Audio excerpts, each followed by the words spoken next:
Chapter 35. Landing. The dragon boat was rapidly losing altitude. Septimus had just managed to avoid crashing into a small island overrun with chickens, and that had taken the dragon boat's last ounce of strength. Now her head hung low, her eyes were dull, and her one good wing was trembling with exhaustion. "Tell her it's not far now. I can see the river," Septimus called to Jenna, who was murmuring a constant stream of encouraging words to the dragon. "Tell her if she can just keep going for a few more minutes." "We're awful close to the ground, Sep," muttered Nico, peering over the side of the boat. They were skimming over a large area of bright green, which was a sure sign of the sinking quake ooze. "Perhaps we ought to look for somewhere to crash land." "Like where?" snapped Septimus. "I don't know. A flatbed, I suppose." "A nice flatbed of quake ooze, you mean? With a load of brownies in it?" "All right, Sep. No need to get snappy." Septimus's eyes were fixed on the river.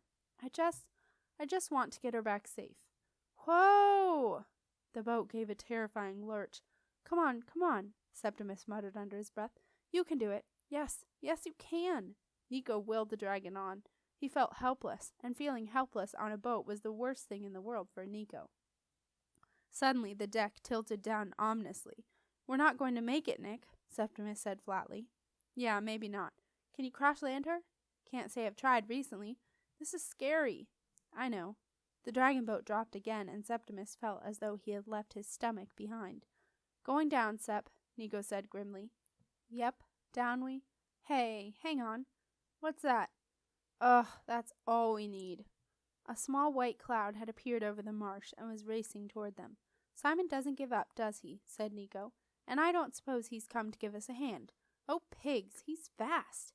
No more than a few moments later the cloud was upon them, and a thick white mist had enveloped the boat. "Can you see him, Sep?" Nico's voice came through the cloud. "No. Where is he?" Septimus hung on to the tiller and stared grimly ahead, seeing nothing but impenetrable white, and bracing himself for the crack of a thunder flash, or the splash of the quake ooze. Suddenly Jenna's voice came excitedly through the mist. "The dragon says she's being lifted up. She's being carried by the cloud." As Jenna spoke, Septimus felt the whole boat relax. The shuddering with every beat of the dragon's wing disappeared, and the terrifying creakings and groanings that had accompanied the dragon's frantic attempts to stay airborne quieted. The only sound they could hear was the faint whoosh of air as the dragon boat was carried along. "It's not Simon, is it, Sep?" Nico whispered, somewhat overawed by the cloud. "No, well, I don't know what it is. It's weird," Septimus replied. Wonder where we're going," said Nico, spooked by the strange atmosphere of the cloud. It reminded him of something, or someone, but he could not think what, or who.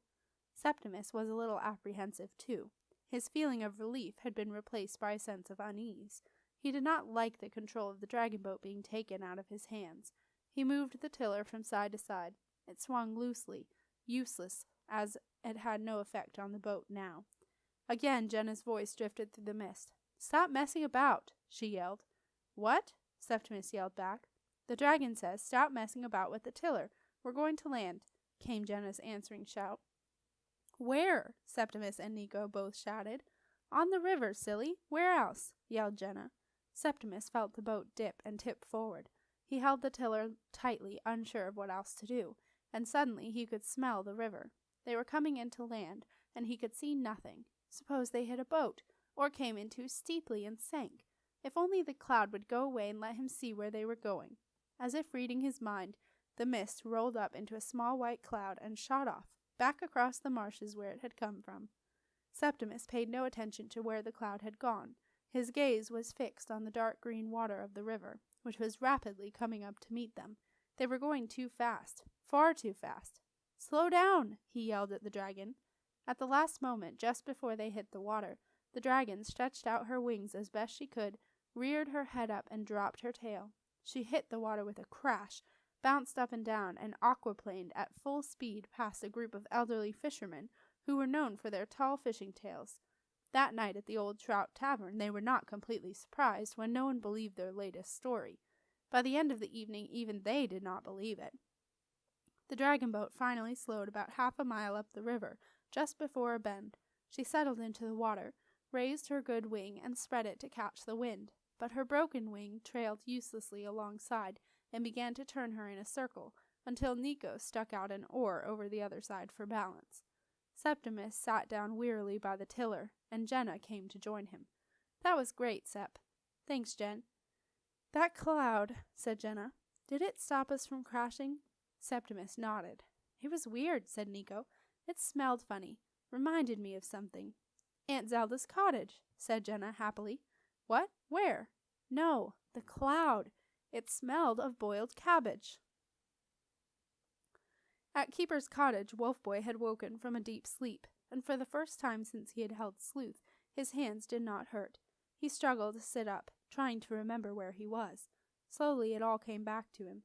He remembered 412 saying goodbye, and he remembered the cottage, but he most definitely did not remember the enormous glass flask that was blocking the front doorway.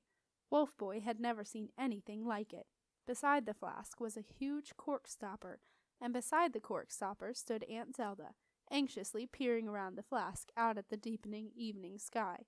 The flask was about the same size as Aunt Zelda, and about the same shape, too. Aunt Zelda noticed that Wolfboy had woken up. She went and sat down beside him with a sigh. Wolfboy gazed at her, bleary-eyed. 412 okay? He mumbled.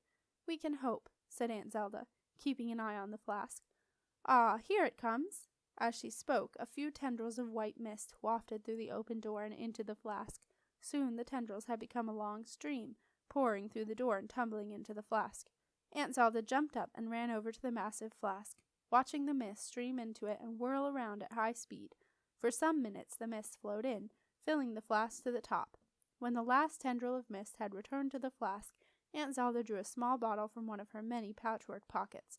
Standing on tiptoe, she reached up and dropped one drop of a brilliant white liquid into the mouth of the flask. The mist swirled into a frantic whirlpool and swirled itself into a small white marshmallow-like blob. "Good," Aunt Zelda sighed. "It's cloud concentrate again." She picked up the huge cork stopper with both hands and shoved it into the mouth of the flask. Then, with the ball of cloud concentrate rolling around like a solitary marble, she pushed the giant flask across the floor, opened a large door concealed behind bookshelves at the end of the room, and maneuvered the flask into a cupboard. Aunt Zelda closed the cupboard door with a quiet click and went outside. Slowly she walked to the end of the island and looked out across the expanse of the marshes, searching for any trace of the dragon boat. She saw nothing. There was no clue, no sign of what had happened to her. Aunt Zelda shook her head and hoped for the best, for that was all she could do, and retraced her steps to the cottage. Now she was ready to deal with Simon Heap, ready to send him on his dark way, and get that wretched boy Marin out of his clutches before it was too late. But as Aunt Zelda stepped onto the path, she tripped over a solitary brown boot. She picked up the boot, saw straw from the thatch stuck in its eyelets, and she knew that, for Marin, it was already too late.